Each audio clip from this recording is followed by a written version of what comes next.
ঠিক আছে, তুমি এক লাইন আমি এক লাইন, গলা ভেঙে দিছে। সমস্যা নেই।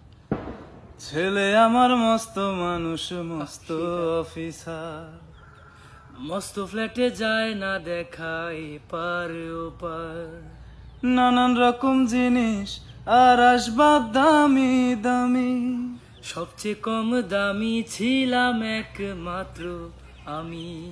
ছেলের আবার আমার প্রতি অগাধ সম্ভ্রম, আমার ঠিকানা তাই বৃদ্ধাশ্রম।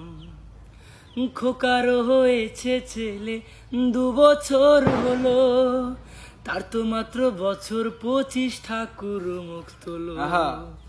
100 বছর বাঁচতে চাই এখন আমার 60, 25 বছর পরে খোকার হবে 59। আহ আশ্রমেরও ঘরটা ছোট জায়গা,